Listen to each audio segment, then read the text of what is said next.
Information System Audit atau CISA. Ya, dan juga beliau ini adalah salah satu associate trainer dari Revolusi Mind Indonesia. Baik Bapak Ibu, untuk mempersingkat waktu, mari kita sama-sama mendengarkan paparan materi yang akan disampaikan oleh Pak Muhammad Rizky Aulia. Pada Pak Muhammad Rizky Aulia, waktu dan ruang virtual dipersilakan. Ya, baik. Terima kasih Pak Lutfan. Mungkin saya mulai. Assalamualaikum warahmatullahi wabarakatuh. Selamat malam Bapak Ibu semua. Ya, mudah-mudahan sehat ya. Tadi saya lihat di chatroom ada yang dari Bengkulu, ada yang dari Dompu ya, dari NTT juga ada tadi kalau nggak salah. Di sana udah sejam lebih cepat, 8:30, tapi mudah-mudahan semangatnya tetap bagus nih. Mungkin ngantuk-ngantuk sedikit nggak apa-apa, tapi mudah-mudahan ada insight yang bisa diambil lah dari sharing hari ini ya. Jadi sebenarnya kita mulai dulu ya. Tadi mungkin kurang jelas perkenalannya. Saya perkenalkan diri dulu Bapak Ibu. Jadi saya Rizky. Saat ini saya aktif bekerja sebagai Kepala Departemen IT Audit di Astra Group ya Bapak Ibu, di mana fokus pekerjaan saya sebenarnya nggak jauh-jauh dari IT Audit. Tapi di sini mungkin ada beberapa hal yang bisa relevan juga dengan sharing hari ini. Terkait dengan mungkin cyber security akan kita bahas sedikit, dan nanti juga akan kita bahas mengenai cara mengaudit project IT ya Bapak Ibu. Itu akan sekilas kita bahas di bab 3.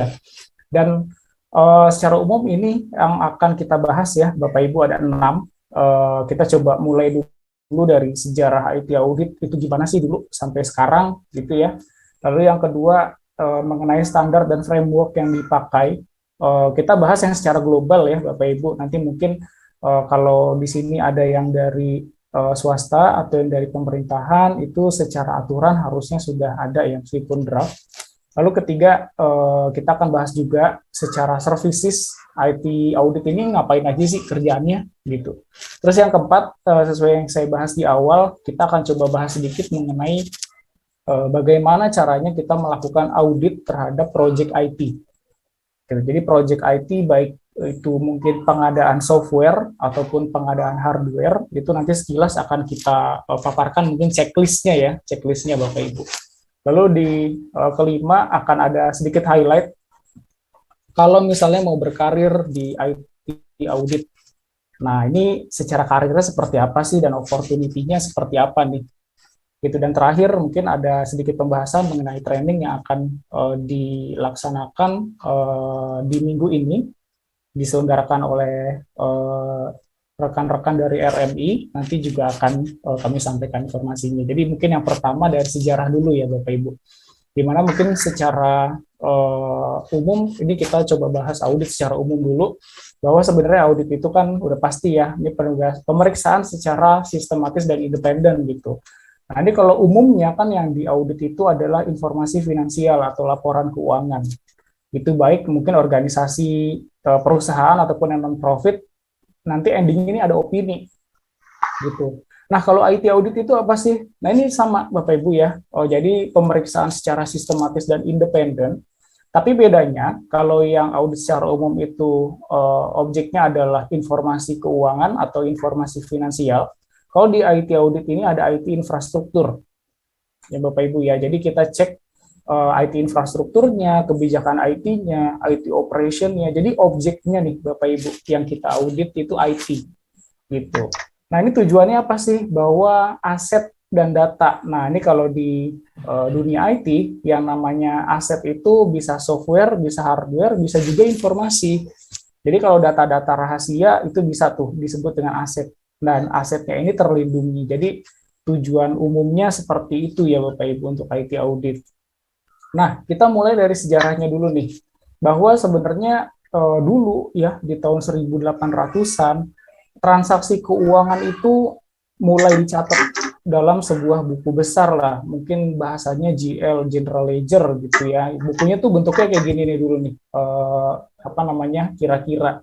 Jadi ada tanggal transaksinya kapan, transaksinya apa, dan nominalnya berapa gitu. Kalau dulu tuh manual dicatatnya. Nah, terus di tahun apa namanya di tahun 1920-an kalau perusahaan mau daftar di bursa saham Amerika atau di New York, ini harus ada yang namanya audit finansial. Artinya secara audit keuangan itu dilakukan. Nah, mulailah di tahun 54 ya, Bapak Ibu, pencatatan transaksi keuangan itu dicatatnya di komputer. Ternyata komputer itu tahun 54 udah ada nih Bapak Ibu nih. Nah, terus tahun 60 karena pencatatannya udah masuk ke komputer, maka audit itu tuh audit IT ya, mulai diperkenalkan Bapak Ibu bahwa kita harus melakukan audit terhadap informasi yang tersimpan di komputer tersebut. Itu sampai tahun 70, 77 hingga sekarang ya, bahkan ketika teknologi itu udah masuk ke hampir semua aspek hidup manusia, itu IT audit terus berkembang gitu. Nah, ini mungkin salah satu contoh ya bahwa di tahun 80-an ya kalau nggak salah, ini ada salah satu kasus apa namanya manipulasi data elektronik. Jadi data-data yang tersimpan di komputer itu dimanipulasi. Tujuannya agar apa nih? Agar harga saham perusahaan asuransi tersebut bisa naik. Gitu. Jadi dulu nih kalau kita nggak audit IT ini nggak akan ketahuan nih kalau ternyata perusahaan asuransi tersebut melakukan fraud. Gitu. Makanya ini cukup penting kenapa IT audit itu ada. Gitu ya. Secara regulasi sebenarnya di Indonesia cukup banyak ya. Jadi kalau misalnya secara umum internal audit di perusahaan publik secara umum kita ada aturan dari Bapepam. Kalau di bank umum ini ada POJK, di BUMN ini ada UU nomor 19 2003, dan ini yang mungkin mengatur terkait dengan IT audit ini ada di dua terakhir ya Bapak Ibu. Yang pertama, kita udah punya Undang-Undang ITE, yang artinya undang-undang ini mengatur mengenai transaksi elektronik. Maaf ya Bapak Ibu, ini saya mute dulu. Nanti akan kita buka nih keran nih kalau ada mau bertanya ya Bapak Ibu ya. Lalu yang kedua, ini masih draft ya Bapak Ibu. Saya belum lihat yang versi sudah dipublishnya. Jadi ada draft undang-undang dari Kominfo. Ini ada dua. Jadi kalau sekarang itu di pemerintahan kan sudah implementasi SPBE ya Bapak Ibu ya. Sistem pemerintahan berbasis elektronik. Jadi ini sudah ada nih tata laksananya, tapi masih draft. Terus yang kedua, kan sudah diatur ya tadi Undang-Undang ITE, bahwa kalau perusahaan sekarang jualan secara online, udah ada payung hukumnya gitu kan. Nah sekarang pemeriksaan terhadap perusahaan tersebut, payung hukumnya mana? Nah ini ada nih Bapak Ibu. Itu draft Undang-Undang Pelaksanaan Audit TI terhadap PSE atau Penyelenggaraan Sistem Elektronik gitu. Jadi secara regulasi sebenarnya IT audit ini sudah sangat dibutuhkan lah di Indonesia ya. Nah, ini contohnya mungkin teknologi yang ada di perusahaan udah cukup umum. Yang pertama, ini ada IoT, Internet of Things. Jadi contohnya mungkin kalau di mobil, salah satu sensornya itu ada OBD, dia bisa merekam konsumsi bensin, analisis terhadap cara berkendara, dan lain-lain. Dan ini datanya bisa kita ambil gitu. Terus HR teknologi ya. Sekarang kalau rekrutmen perusahaan gitu, rekrutmen karyawan itu HR-nya udah pakai sistem tuh biasanya, baca CV-nya udah otomatis pakai sistem gitu misalnya, atau penilaian CV-nya sendiri udah ada tuh secara otomatis. Lalu yang ketiga contohnya ada pricing management. Ini kalau kita jualan ya, itu kan biasanya kita harus menentukan harga. Tapi kadang-kadang satu kondisi dengan kondisi lain harganya bisa beda. Contohnya apa? Contohnya mungkin Gojek gitu ya. Gojek kalau kita pesan pas jam kerja sama jam pulang kerja itu harganya mahal. Tapi kalau kita pesan pas jam tengah-tengah siang hari atau tengah malam itu harganya mungkin bisa lebih murah. Makanya pricing management ini juga pasti pakai teknologi nih untuk menentukan kira-kira harganya berapa. Begitu Bapak Ibu. Lalu kita mulai masuk nih ya, kan kalau namanya audit biasanya kita berbasis resiko nih, risk based audit atau audit berbasis resiko. Nah sama di IT audit juga kita pakai berbasis resiko juga, tapi mungkin kita coba lihat risk atau resiko-resiko yang sedang tren nih secara global. Gitu. Jadi secara global yang paling tren mungkin sekarang infectious disease ya, atau penyakit menular. Sekarang kita masih COVID, jadi ini masih top risk ya. Mungkin Bapak Ibu dapat beritanya selama pandemi COVID, berapa banyak orang kena PHK gitu ya, berapa banyak perusahaan tutup karena pandemi. Makanya ini mungkin masuk ke urutan pertama gitu. Sedangkan yang terkait dengan teknologi ini ada di urutan 4 dan 5 nih, termasuk tinggi juga. Ternyata kalau terkait dengan IT, resiko tertingginya itu adalah terkait dengan serangan cyber, serangan cyber ya, Bapak Ibu. Jadi kalau sekarang karena orang banyak pakai sistem, hacking itu tuh banyak terjadi dan ini mungkin kerugiannya juga ada. Mungkin Bapak Ibu kemarin sempat lihat berita ada orang ngeklik atau mungkin kena apa namanya WhatsApp palsu gitu dari bank, tiba-tiba dengan klik-klik biasa aja uangnya sekian miliar hilang. Nah, itu termasuk serangan cyber tapi ke individu, Bapak Ibu. Makanya apa namanya terkait dengan serangan cyber ini termasuk yang resikonya paling tinggi. Gitu. Nah, sekarang mungkin kita lihat nih ya, secara umum dari sekian banyak services atau aplikasi yang ada, kita pakai yang mana aja sih gitu. Kayaknya banyak yang kita pakai sekarang anak muda mungkin punya Instagram gitu, punya TikTok, terus kita semua juga pasti punya email ya, untuk daftar Zoom itu kita harus punya email. Terus yang belanja online juga kan hampir semuanya kayaknya udah belanja online ya, baik itu di Shopee, Tokopedia dan lain-lain. Terus SMS atau WhatsApp ya, paling enggak kita nonton Netflix juga, punya LinkedIn, punya Facebook, rasa-rasanya hampir semua hal itu kita udah dibantu teknologi ya. Sekarang Bapak Ibu pesan makan tinggal GoFood gitu misalnya, atau beli barang tinggal buka Tokopedia misalnya gitu.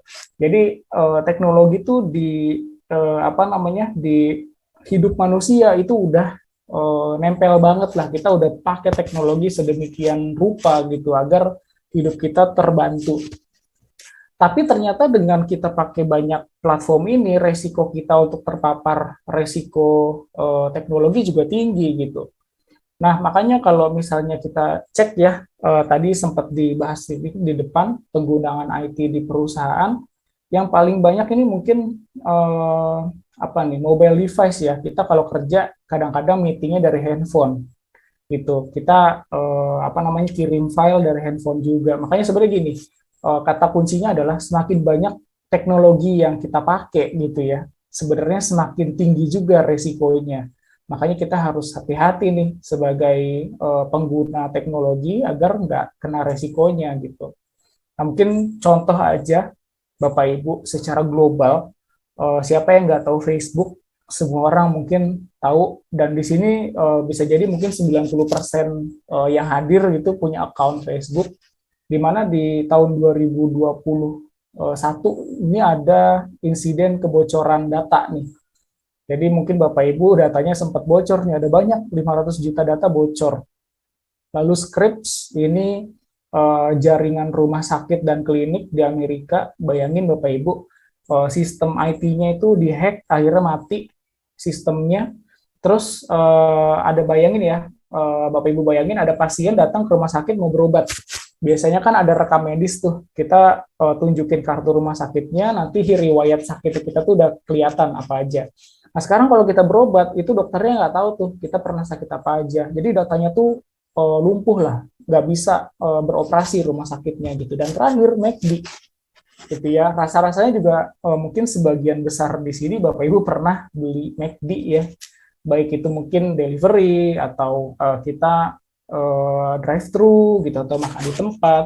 Nah, perusahaan sebesar McD pun itu mengalami yang namanya kebocoran data gitu. Jadi mungkin insight-nya adalah perusahaan besar aja bisa kena gitu, gimana mungkin perusahaan kecil gitu yang secara kontrol IT itu belum mungkin seketat di perusahaan yang besar gitu. Dan ini kita coba masuk ke Indonesia ya Bapak Ibu. Di Indonesia sendiri ini saya belum dapat data terbarunya. Saya terakhir masih dapat data dari BSSN itu di Januari sampai Juli 2021, setahun yang lalu ya, bahwa dalam rentang waktu sekitar 7 bulan itu ada 700 juta anomali traffic, atau mungkin ini bisa dikategorikan juga sebagai serangan cyber gitu. Nah, serangannya kemana aja? Nah, ini yang kita lihat ternyata sebagian besar ini ke pemerintahan nih, Bapak Ibu. 45,54% ini ke pemerintahan. Mungkin Bapak Ibu pernah dengar berita ya, websitenya pemerintah provinsi atau pemerintah kota mana itu dihack gitu. Ini emang pemerintah itu banyak banget disasar. Kenapa? Karena memang website ataupun sistem yang dimiliki oleh pemerintah ini banyak banget gitu. Lalu yang kedua, ini industri keuangan, contohnya bank atau perusahaan financing. Ini juga paling banyak diserang. Kenapa? Karena kalau keuangan itu identik dia punya aset uangnya banyak gitu ya. Jadi kalau misalnya diserang terus kita mungkin pakai apa namanya malware gitu, kita minta tebusan datanya, itu akan harapannya dibayar gitu. Ketiga, transportasi dan seterusnya ya. Jadi di Indonesia sendiri ternyata bukan berarti nggak banyak serangan, ini banyak banget. Makanya penting buat kita untuk sebenarnya paham resikonya seperti apa dan cara periksanya seperti apa. Next-nya, mungkin sedikit penjelasan bahwa kalau ngomongin kelemahan security di sistem, itu sebenarnya ada 3, Bapak Ibu. Dan kita bisa kelompokkan dari sisi teknologi. Yang kedua dari sisi manusia, ketiga dari sisi proses. Nah, kalau teknologi udah jelas ya, ini mungkin aplikasi yang dipakai, atau sistem yang dipakai, atau jaringan yang dipakai itu lemah, atau ada celahnya lah. Jadi ketika ada celahnya, itu si hacker bisa masuk. Dan kalau misalnya di-update terus ya security-nya, harusnya sih secara teknologi udah gak ada masalah. Lalu mungkin saya loncat sedikit ke proses. Kadang-kadang SOP ataupun working instruction ataupun pedoman di perusahaan tempat Bapak Ibu bekerja itu nggak lengkap atau kontrolnya kurang gitu. Nah, ini bisa jadi lubang masuknya si hacker. Tapi ternyata yang paling besar itu dari sisi manusia, Bapak Ibu. Nah, ini mungkin saya tuliskan sedikit di sini bahwa sebenarnya 95% serangan cyber yang berhasil itu sebenarnya penyebabnya itu karena kesalahan manusia. Itu misalnya nih pakai passwordnya yang mudah ditebak, yang gampang ditebak. Terus kalau ada email masuk suka main klik link yang kita nggak tahu, akhirnya kena phishing gitu. Nah, itu sebenarnya pintu masuk hacker untuk bisa masuk ke sistem perusahaan, dan ini besar, porsinya 95%. Makanya kalau misalnya kita menjadi IT auditor, kita juga harus fokus tidak hanya ke teknologi dan proses, justru manusianya nih yang kita coba cek gitu. Nah, ini mungkin sedikit gambaran ya Bapak Ibu, bahwa kalau tadi kita bahas kelemahan manusianya itu apa aja sih. Nah, ini sebenarnya simpulan nih dari gimana sih caranya kita menyerang manusia. Nah, ini namanya ada social engineering ya Bapak Ibu. Social engineering secara teknik ini ada phishing, pretexting. Ini mungkin istilah-istilah yang cukup teknis, tapi bisa saya contohkan mungkin ya. Kalau zaman dulu kita ada SMS, misalnya mama minta pulsa gitu.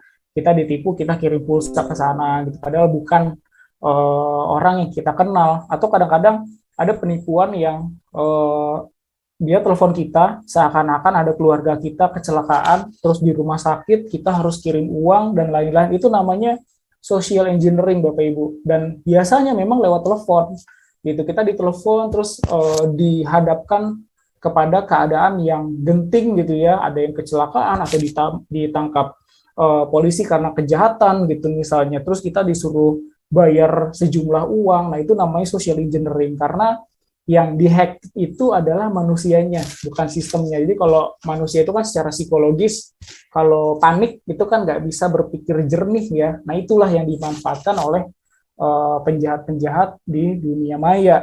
Gitu. Makanya ini harus hati-hati. Nah, ini mungkin contoh ya, kadang-kadang Bapak Ibu, kalau misalnya kita punya sistem, kita punya email, kita punya sosial media, itu password yang dipakai tuh pendek atau mungkin mudah ditebak gitu ya. Passwordnya tuh mungkin nama anak atau nama istri gitu, atau password itu tanggal lahir kita, tanggal lahir istri. Nah, itu yang bikin hacker itu mudah nyerang. Ya, ini bikin hacker mudah nyerang. Karena kalau misalnya kita misalnya pakai ini salah satu tipe serangan ya Bapak Ibu ya, namanya brute force. Jadi kita coba-coba kombinasi passwordnya. Kalau misalnya Bapak Ibu angkanya cuman, sorry, passwordnya cuman angka doang gitu ya, misalnya tanggal lahir, itu bisa ditebak kira-kira cuma 1 jam Bapak Ibu, akunnya bisa ditembus gitu. Nah ini emang paling bener nih kalau kita kombinasikan nih. Jadi si password kita itu ada angkanya, ada huruf kecilnya, ada huruf besarnya, ada karakternya. Nah, ini secara umum kalau panjangnya 7 digit aja, ini untuk nembusnya itu butuh waktu 4 bulan. Gitu. Makanya penting nih kita sebagai yang pakai teknologi, yang kita punya account di mana-mana, passwordnya itu harus kuat gitu. Jadi kesimpulannya semakin rumit dan semakin panjang passwordnya, ini udah pasti semakin sulit ditebak gitu. Dan ini contoh ya Bapak Ibu email phishing. Jadi kalau Bapak Ibu dapat email yang aneh-aneh gitu, misalnya emailnya itu bilang nih, oh ini ada update security nih, kita harus klik suatu link dan kita nggak yakin gitu ya, ini emailnya tuh email legit ya atau enggak gitu. Karena kalau enggak bisa jadi ini emailnya dari hacker. Nah, cara ngelihatnya gimana sih? Cara ngelihatnya kita bisa lihat from-nya dulu gitu ya. Nah, from-nya ini misalnya kita lihat ini kan emailnya email terkait update info ya, tapi kita lihat kok emailnya bukan dari Microsoft gitu, misalnya dari Hotmail, dan ini emailnya tuh nggak jelas nih dari siapa. Nah, ini harus udah mulai curiga nih. Terus to-nya juga kalau misalnya to-nya banyak banget, wah ini udah pasti phishing gitu ya, paling nggak spam lah, email spam. Terus secara konten, nah ini biasanya kontennya itu gak jauh-jauh dari misalnya kita disuruh ganti password, atau kita suruh kasih informasi pribadi ke tanggal lahir dan lain-lain. Itu nggak jauh-jauh dari itu. Lalu kadang-kadang kita disuruh klik suatu link nih, atau kita suruh download file, dan itu bisa jadi mungkin virus Bapak Ibu. Gitu ya, ini harus hati-hati. Itulah yang namanya phishing gitu. Nah, kita mulai pindah ke IT audit framework ya, di mana tentu auditor itu harus independen, fokusnya ke IT infrastruktur, dan pastikan asetnya itu sudah aman.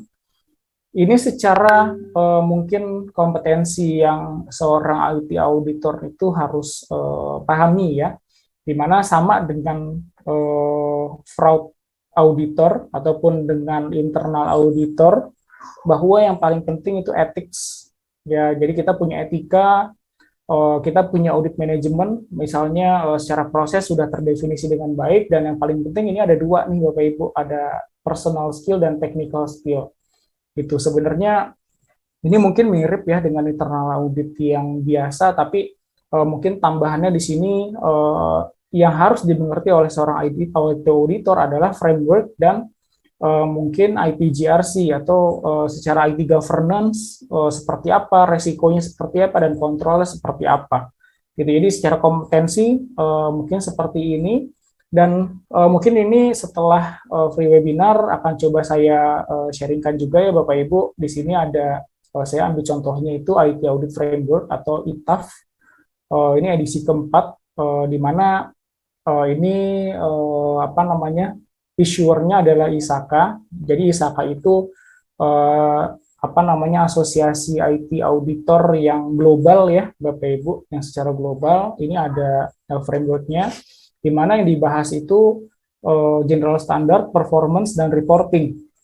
Ini mirip sama mungkin IPPF ya Bapak Ibu. Di situ juga ada performance standard dan reporting standard gitu. Ini mirip, prinsipnya juga mungkin saya nggak bahas detail ya, tapi secara prinsip juga ini mirip lah dengan internal audit yang biasa ya, di mana IT auditor itu harus integritas gitu ya, harus independen, objektif, terus skill dan kompetensinya harus selalu terjaga, harus update ya dengan kondisi terkini, terus penugasannya juga risk based. Jadi ini sebenarnya secara umum yang mirip dengan internal audit, tapi ada beberapa hal yang mungkin lebih detail di teknologi di IT-nya gitu. Ini secara umum ini standarnya cukup banyak Bapak Ibu. Kita nggak akan bahas semuanya. Nanti setelah di-sharingkan apa namanya dokumen ITAF tadi, Itu Bapak Ibu bisa explore sendiri ya, karena halamannya juga cukup banyak.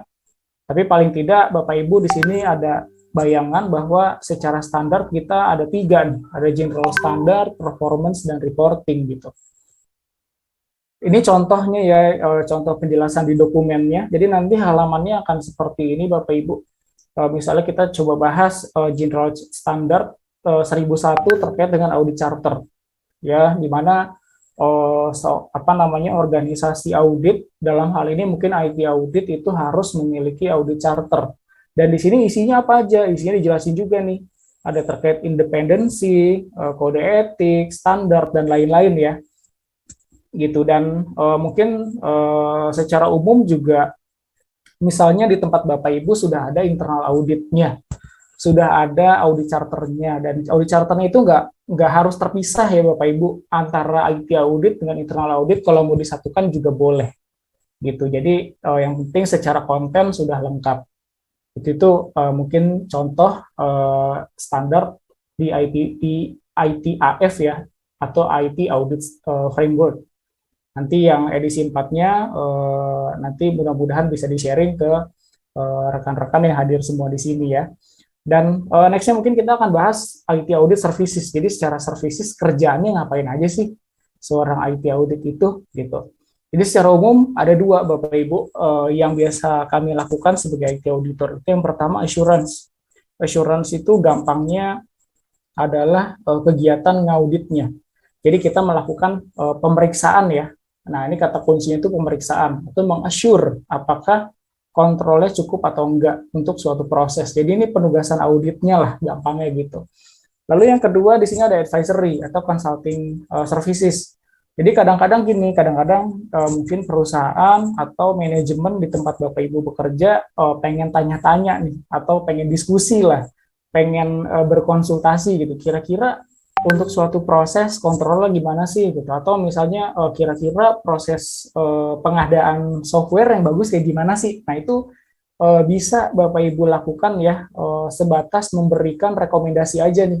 Artinya kata-kata auditor itu tidak harus yang benar-benar dilaksanakan kalau yang advisory ya, makanya sifatnya rekomendasi terhadap suatu proses gitu. Jadi kita bisa memberikan masukan dan juga nilai tambah lah ya di tempat kita bekerja gitu. Itu namanya services untuk yang advisory ataupun consulting. Jadi secara umum berada dua ya Bapak Ibu. Dan ini nih penugasan auditnya ada banyak ya, secara umum ada 4 lah kita bagi.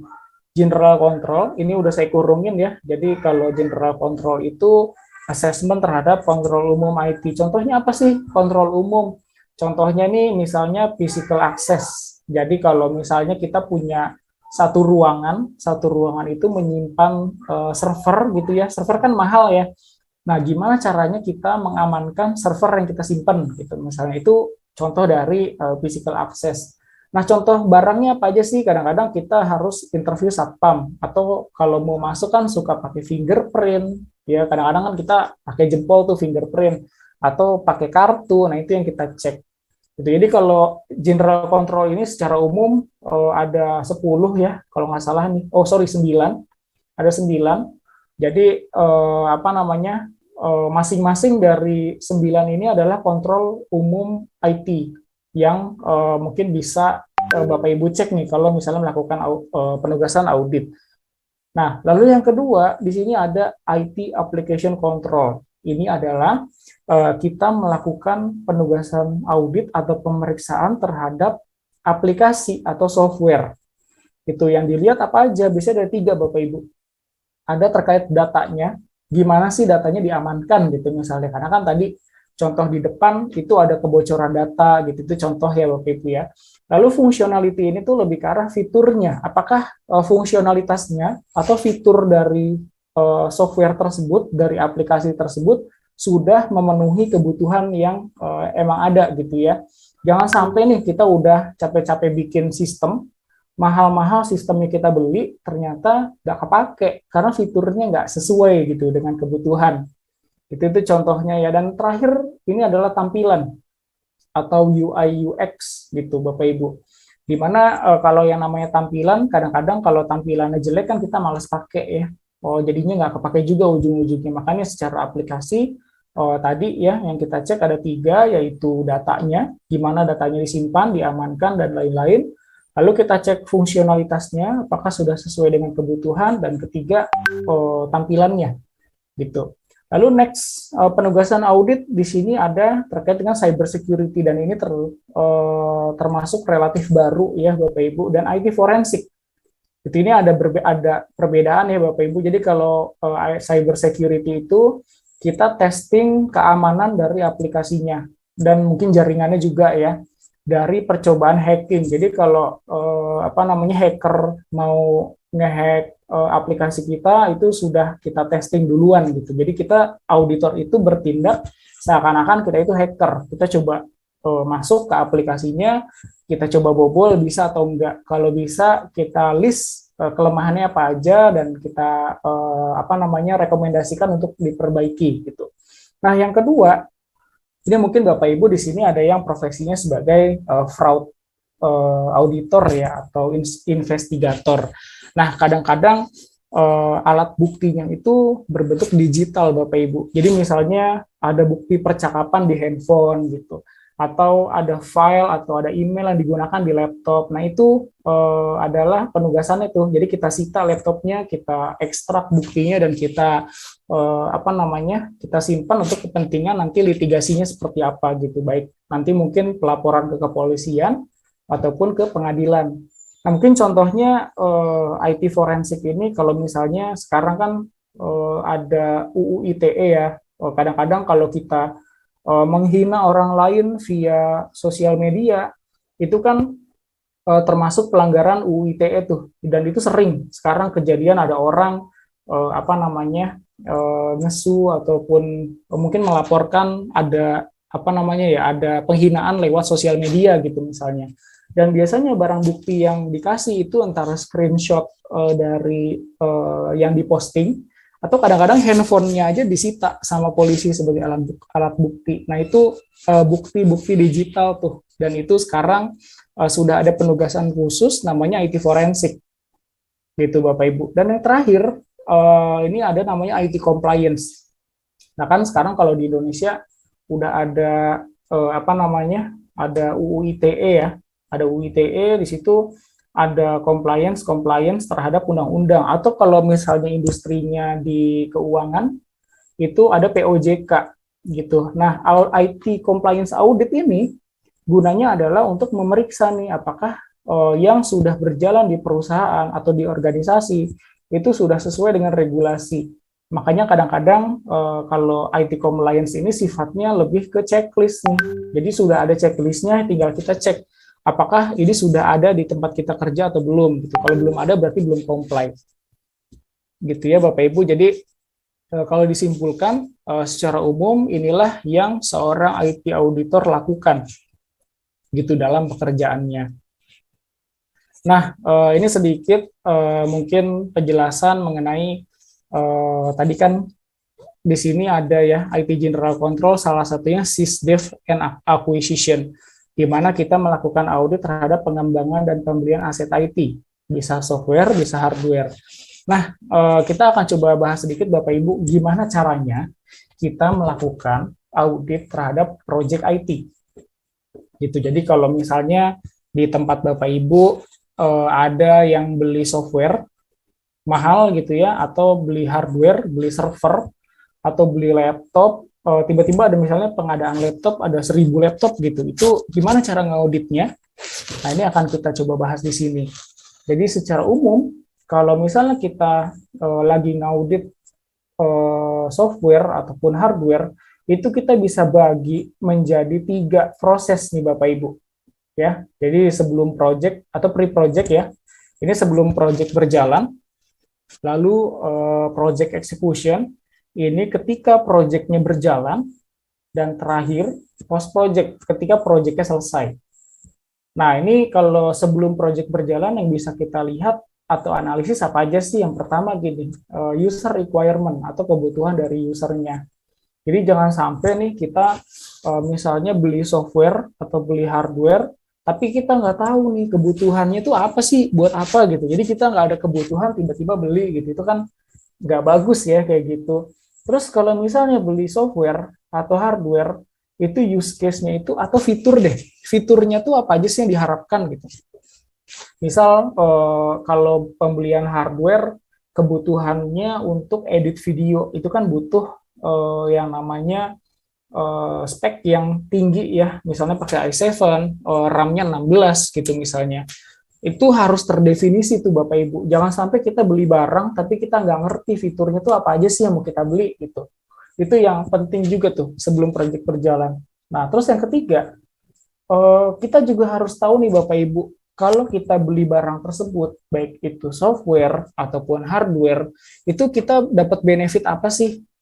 Kita harus udah tahu tuh dari awal, gitu ya. Jangan sampai kita beli barang tapi kita nggak ngerti ini barang tuh benefitnya apa sih gitu.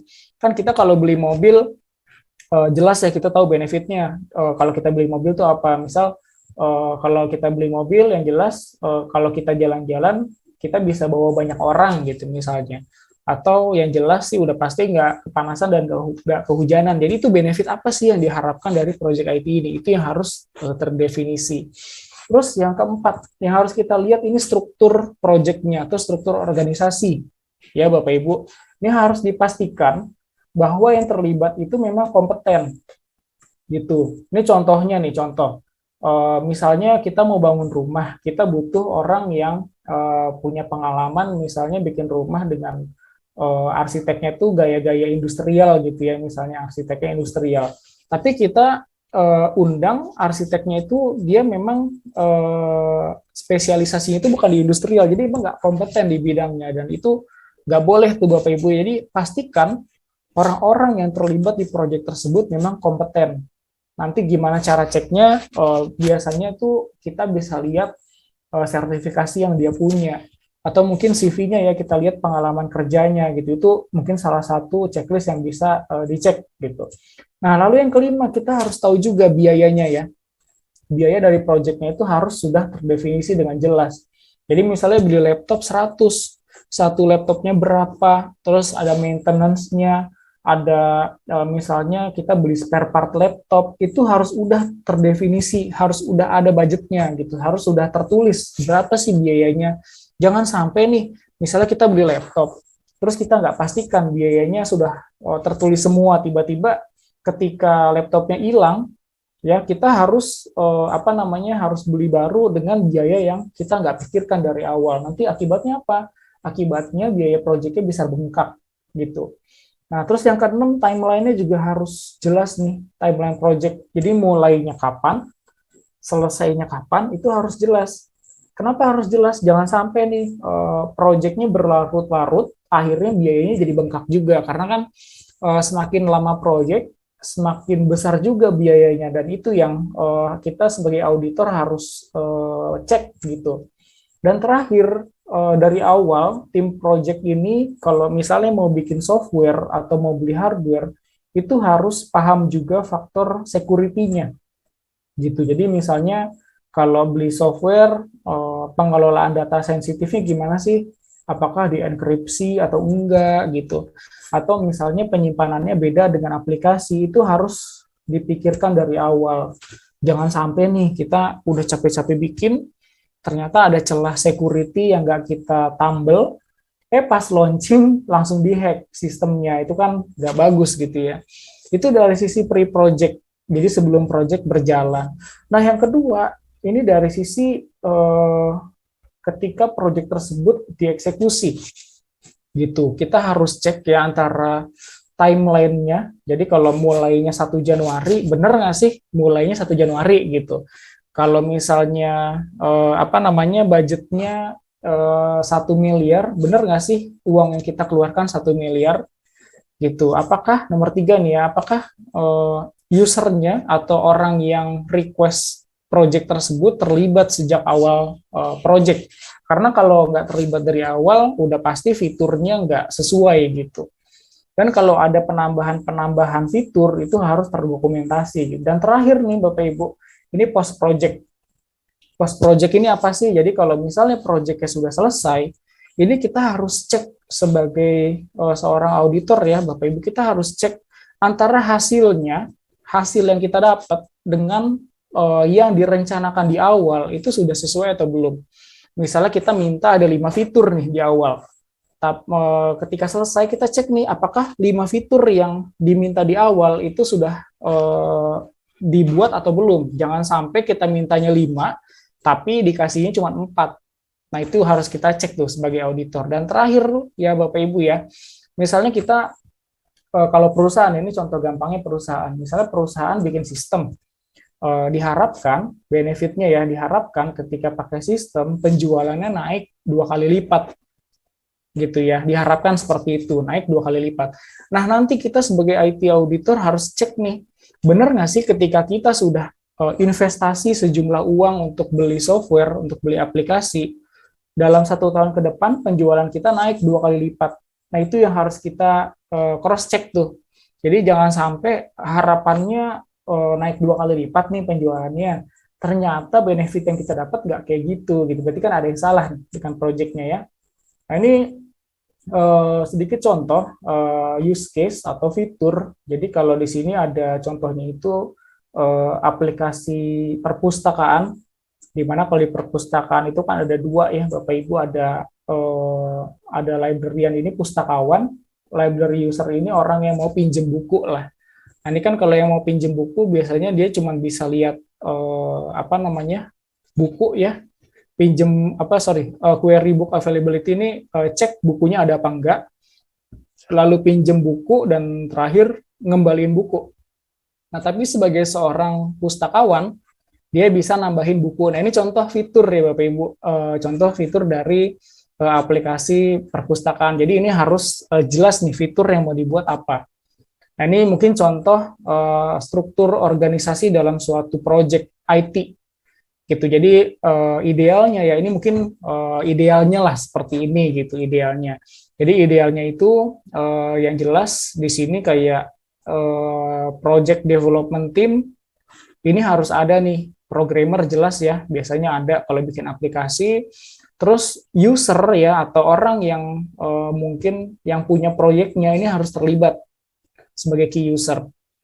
Dan terakhir mungkin di sini ada infrastruktur.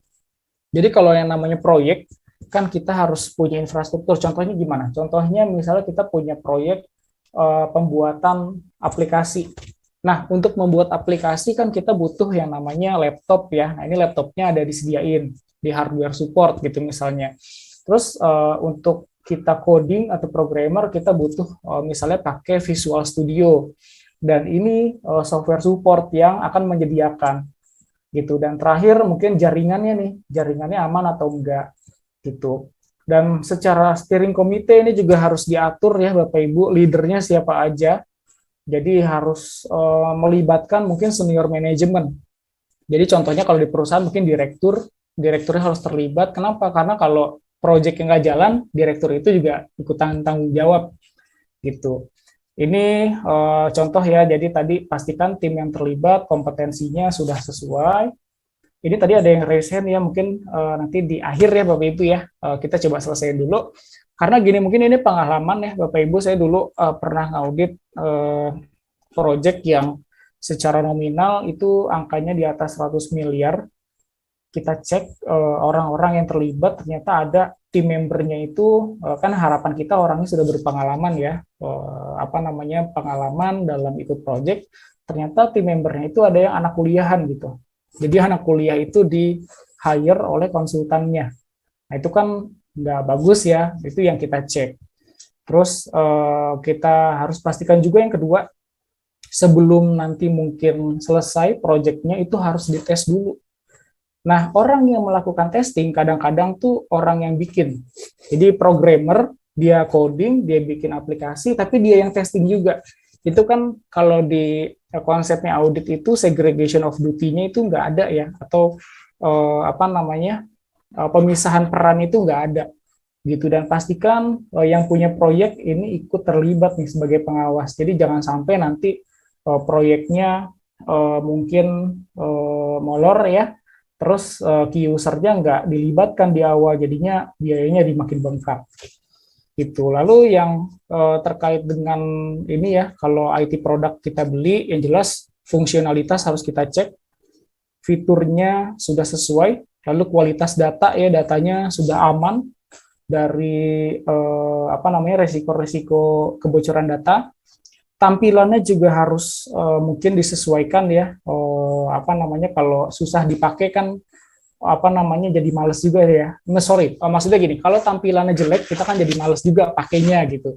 Dan terakhir resiko dari fitur keamanannya, resiko dari cybernya ini harus kita pikirkan juga dari awal. Makanya kita harus lakukan yang namanya pen test. Begitu.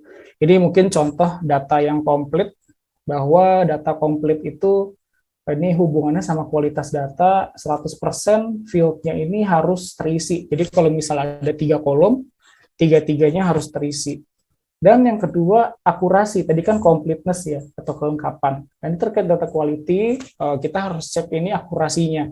Contoh nih, aktualnya namanya John Doe.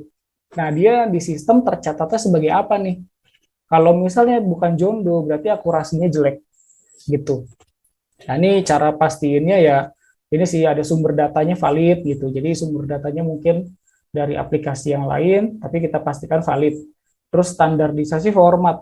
Nah, kadang-kadang kalau ada data tinggi badan, ada yang tinggi badannya itu pakai sentimeter gitu, ada yang tinggi badannya pakai meter. Nah, ini harus standar formatnya. Itu sebelum masuk harus cek and recheck. Yang jelas kita harus cek juga data quality-nya secara periodik.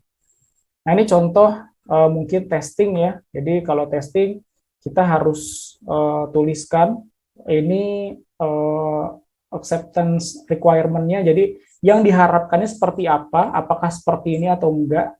Kalau iya berarti sudah oke gitu. Tapi kalau nggak ada, maka komennya ini harus dituliskan apa yang masih nggak sesuai. Dan ini mungkin contoh kalau misalnya pengadaan hardware ya. Ini contohnya kita pengadaan laptop. Jadi misalnya nih dari user requirement-nya yang penting bisa bikin surat pakai Word, terus bisa hitung data penjualan pakai Excel, bisa kirim email, bisa meeting online. Nah, ini dari IT udah ada nih solusinya. Ya udah kita kita beli laptop yang speknya kayak gini nih.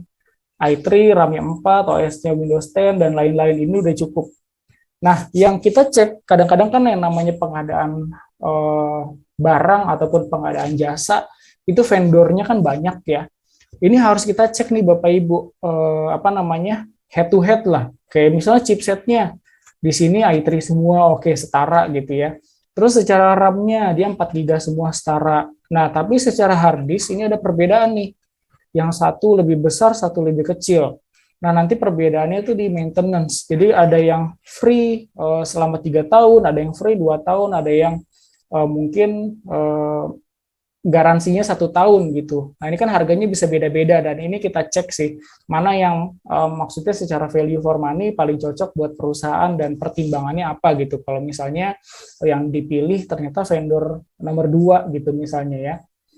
Ini yang mungkin contoh kalau misalnya pengadaan hardware.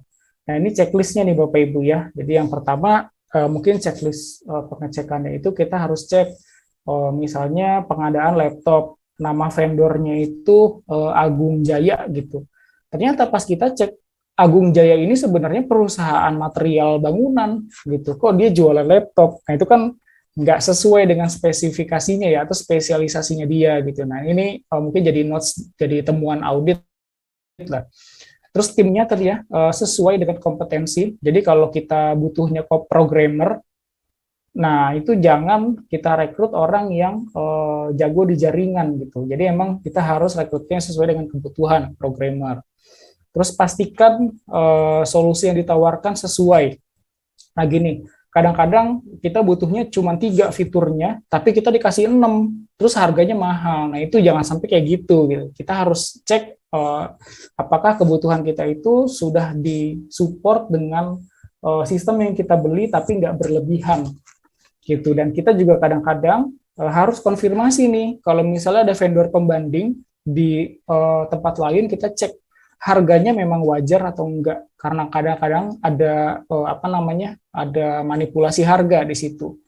Terus kita cek juga aktual pembeliannya. Jadi misalnya tadi speknya RAM-nya 4 giga gitu ya, kita cek jangan-jangan RAM-nya cuma 2 gitu. Jadi aktual dan kebutuhannya kita cek, dan terakhir mungkin kita survei ke usernya apakah project ini sudah sesuai dengan kebutuhan si usernya tersebut. Itu tadi cara mengaudit project IT ya, baik untuk pengadaan software dan hardware. Ini mungkin saya coba sharingan sedikit. Mungkin Bapak Ibu ada yang pengen berkarir di IT audit. Jadi mungkin yang bisa saya sampaikan, sebenarnya siapapun bisa Bapak Ibu jadi IT auditor. Tapi memang background IT itu akan sangat membantu. Cuman kalaupun backgroundnya bukan IT, passion di bidang IT itu penting. Karena gini, mungkin contoh ya, dulu di 2015, saya waktu masih di Astra punya bos, dia IT auditor, tapi secara basic itu di lulusan teknik industri gitu. Jadi pendidikannya teknik industri, tapi kerjanya tuh IT audit. Terus saya pindah ke Astra Group yang lain, di situ bos saya juga IT auditor tuh, ya. Tapi backgroundnya akuntansi gitu. Jadi sebenarnya siapapun bisa jadi IT audit, yang penting passion gitu ya. Dan ini secara karir nih, mungkin secara gambaran sedikit bahwa kalau IT auditor itu karena cukup generalis ya, dia bisa vertikal, artinya sampai ke atas itu hubungannya sama IT audit, atau diagonal. Diagonal itu mungkin nyebrang ya, dari IT auditor itu bisa pindah ke IT gitu. Dan mungkin next landscape-nya ini director, karena ada juga Bapak Ibu di tempat saya bekerja, presidirnya itu background-nya itu meskipun pendidikannya teknik mesin, tapi beliau sangat paham mengenai IT audit gitu. Dan nanti bisa juga ketika sudah pensiun bisa jadi dosen, bisa jadi trainer, ada komite dan lain-lain. Jadi secara kesempatan karirnya sebenarnya cukup luas lah gitu ya. Jadi mungkin sedikit sharing bahwa kalau masih baru-baru nih jadi IT auditor, fokus di skill aja Bapak Ibu, belajar yang banyak, latihan yang banyak, mungkin sertifikasi juga yang banyak. Jadi kita fokus untuk mengembangkan diri sendiri dulu. Baru nanti ketika kita punya anak buah ya, jadi manajer, jadi GM, jadi direktur gitu ya, kita harus mungkin bangun timnya. Jadi yang kalau sebelumnya kita fokus ke diri sendiri, setelah itu kita bisa fokus ke lingkungan gitu. Dan ini mungkin next-nya sedikit gambaran bahwa ini juga profesi yang cukup menjanjikan lah. Karena sekarang kalau mungkin Bapak Ibu cek di LinkedIn ya, lowongan IT audit sedang cukup banyak juga nih gitu. Karena kan dengan aturan-aturan yang ada, banyak perusahaan yang butuh IT audit gitu. Dan terakhir nih Bapak Ibu, mungkin setelah ini kita kalau ada diskusi, ada waktu silakan. Ini nanti di akhir minggu ini rekan-rekan dari Revolution Mind Indonesia akan mengadakan training nih Bapak Ibu. Trainingnya itu terkait dengan CPITA. Nah, ini materinya apa aja? Materinya ada 10 gitu ya. Jadi mungkin 1-2 tadi gambarannya sudah dijelaskan ya di webinar malam ini. Nanti kita akan bahas secara implementasinya seperti apa. Jadi kan tadi ada IT Audit Framework ya, nanti mungkin secara implementasi kita jelaskan juga. Lalu proses IT Audit dimulai dari mungkin strategic planning, terus annual planning ya, lalu penugasan, perencanaan penugasannya, field audit sampai reporting, atau sampai ke monitoring dari rekomendasi audit. Ini akan kita bahas juga nih gitu. Lalu project management, misalnya kita punya project nanti skemanya seperti apa, itu akan kita bahas. Eksekusi, dan mungkin ini ya yang akan jadi fokus ada 4 domain, nomor 6 sampai 9, IT governance, IS acquisition, IS operation, sama protection of information asset. Ini adalah mungkin konsep-konsep atau teori-teori yang mungkin Bapak Ibu harus pahami ya sebagai seorang IT auditor, dan ini akan kita bahas juga cukup detail. Jadi harapannya nanti setelah selesai training ini Bapak Ibu bisa dapat gambaran lah kira-kira kalau seorang IT auditor itu harus mengaudit apa dan caranya bagaimana gitu ya. Mungkin nanti bisa ya kalau misalnya berminat bisa hubungi Ibu Mirna. Bapak Ibu kalau misalnya belum ada nomornya silakan ada di layar. Jadi kenapa sih mungkin training yang CPITA ya. Jadi paling enggak kita sudah coba sesuaikan materinya dengan kondisi terkini lah gitu ya. Dan ada mungkin template-template yang bisa Bapak Ibu jadikan rujukan juga begitu. Jadi mudah-mudahan ini secara materi sudah selesai, jadi saya tutup dengan satu quotes. Ini saya suka quotes-nya. Jadi untuk membangun reputasi itu butuh puluhan tahun ya Bapak Ibu. Perusahaan bisa jadi eksis seperti sekarang itu butuh puluhan tahun. Nah, tapi kadang-kadang cuman karena satu cyber incident atau satu serangan cyber itu bisa menghancurkan reputasi tersebut. Jadi kalau dari saya terima kasih Bapak Ibu atas atensinya. Mudah-mudahan bermanfaat ya. Ini kalau misalnya mau ada yang ditanyakan, silahkan Bapak Ibu. Terima kasih.